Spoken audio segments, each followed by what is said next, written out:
Hello again, ladies and gentlemen, and I report to you a couple of hours, well, the very next day, to be honest, about 20 hours later from when I made a video last night about how things were becoming a little bit overwhelming personally. There was like a lot of things going on that I was like not particularly very satisfied with, and well, you could probably hazard a guess as to the rest.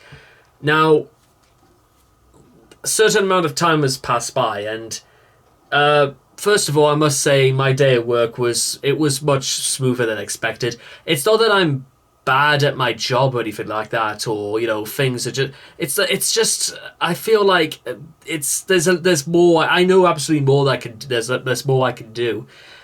And I took on the job is because I was sort of running out of options, and basically I applied for a lot of places that just did never get back to me, and I tried for those places too. Have to be said, but that's besides the point. Nearly a whole year has passed, coming up into when we approach June, since I've been at this new place. So I could have just simply thrown in the towel and just quit if I wanted, but no, I've still got plenty of things to do. Now, with that being said, there are a number of things I wanted to address for what they are. The more I think about the current situation in this country, the more I think about the ideas that, you know what, it was inevitable that I was going to have to deal with these things by myself eventually, like a man, and I don't hold any shame in it. But what I will say, and something that I feel like has always just alluded to me, is the fact that, well, were people not convinced that I was trying before? That's the sort of thing that always worried me, ladies and gentlemen, is that with what I was doing, did I come across as though I was just not working hard enough, or that people did not want to people just didn't want to know? What was it about the situation where I'm in, ladies and gentlemen, is that I can tell if I reach the right people and I show them my work and stuff like that, they would probably have quite a number of things to say about it. And you know what? That level of feedback is absolutely crucial, and it's the sort of thing that I actually want more than anything, is just for some people to have an opinion about the stuff I do. That's really what I want. Because, again, I'm not looking for people to just praise me to no end. That's not being very realistic. What I want is just for people to critique it. People to say what they thought about it. And what can I do to make it better? That's, again, being reasonable about these sorts of things. And I've never had an issue with trying to be reasonable. But it's just sometimes you get put into a situation where you're surrounded by people who are coincidentally not very reasonable. The sort of people who demand the entire world from you and won't even thank you when you've just done everything you could. It's not a nice situation to be, ladies and gentlemen. I understand that. And again, unlike what people like Liz Kirkshaw might think, is that this sort of thing is not new to me, and it's not lost on me that people sometimes just look at me and think that I was just an absolute has-been, and they think that I don't actually understand reality, when nothing could be further from the truth. So, with all that being put in place, ladies and gentlemen, I've come to terms with the fact that sometimes life is sometimes difficult, and sometimes how hard I work, sometimes things just don't turn out to be. But again, it's not without trying, ladies and gentlemen, and one thing I can certainly do is try. And something that probably quite a lot of you guys at home could do is certainly try. Which may or may not be systematic of the idea of, well, if some people are just... I'll share with you guys a little story of mine, actually, just before we leave, and I've shared this story once before, a couple of years ago, but when I was 14, I remember at least 12 people from my Italian class. We all had the opportunity to actually go and travel all the way to Italy for 2 weeks during school time to actually learn about Italian culture, to exercise studying the language even more.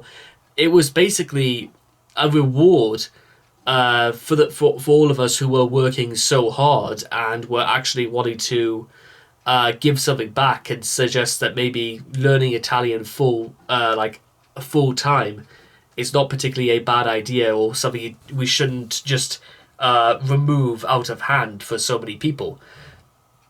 So I worked, busted my arse off day in, day out, and you know what it all amounted to, ladies and gentlemen?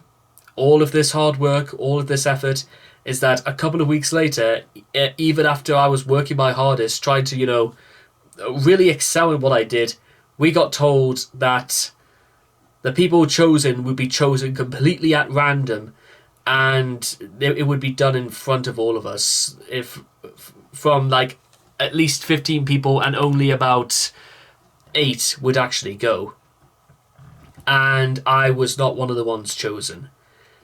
So, and I understand again as well, ladies and gentlemen, it's that I understand that there were probably other people who were deep down inside probably just as disappointed. But again, and even that time, it was virtually one of the last things on my mind, because listen, it was a very tumultuous time when I was 14 years old, because it was a period in which, for every single thing I tried to do, tried to work hard for, tried to put so much into school, everything about school from other people I interacted with, everything was just trying to push it back at me. And this felt like possibly the biggest slap in the face yet. That despite everything, despite how hard I work, despite how polite and, considerate and friendly I am, and all those things you're taught to be, despite all of this, it all comes down to luck. Which, again, like I said, is the biggest slap in the face, the biggest middle finger you could possibly give to someone. That it doesn't matter if you're good or anything like that, just as long as you get picked. That's all that matters in the world. And just to be completely honest, and again,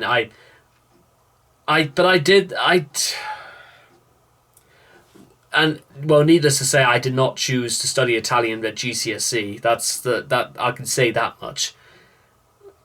It baffles me to this very day that they did that, and it was. I still can't believe it to this day. I genuinely cannot believe that happened. But, ladies and gentlemen, what I do want to suggest is that we probably have all been in situations like this where we just want a little bit of love. We want a little bit of respect, because we're more than willing to give, but nobody seems willing to actually. It's give and take. And sometimes I think in life, we give, and nobody is willing to give back. And whatever you think of this government at the moment, I mean, I know perfectly well what I think about it. But what I'm going to just add, just before we leave, is the idea that, you know what? Once again, maybe sometimes in life there is no such thing as good or bad, but there are only consequences to the choices we make.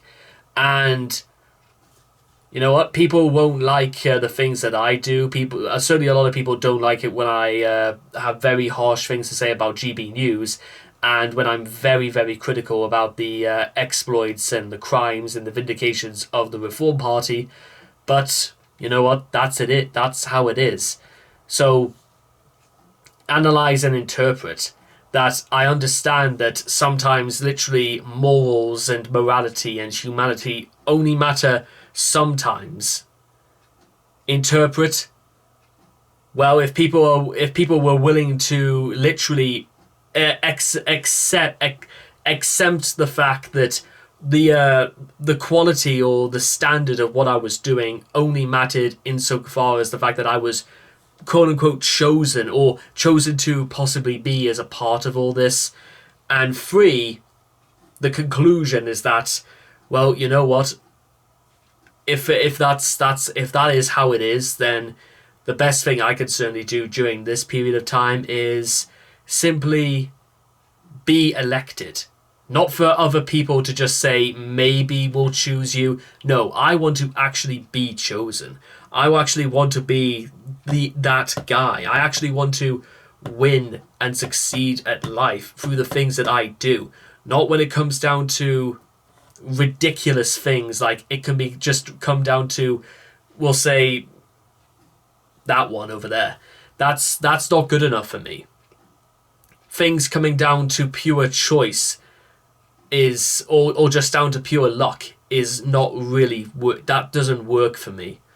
And with that being said, that's just one example I could pull out of I can think of the top of my head when it comes to the sort of things that like really motivate me, or the sort of things that really hit home to me about how unfair life can be.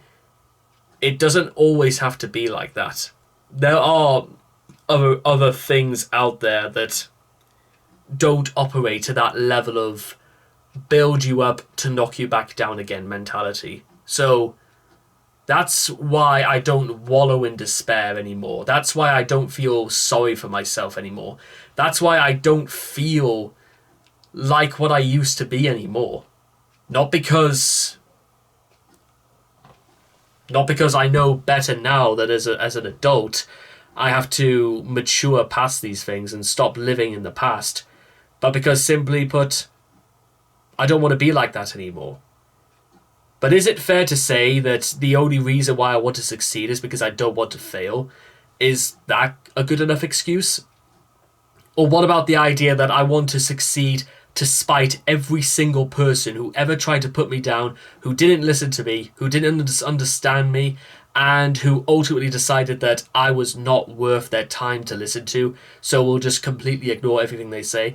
Is revenge a good motivator for this? Because I can only say I'm motivated by revenge insofar as, well, you were willing to excuse me for somebody else for no other reason than just because they didn't like who I was.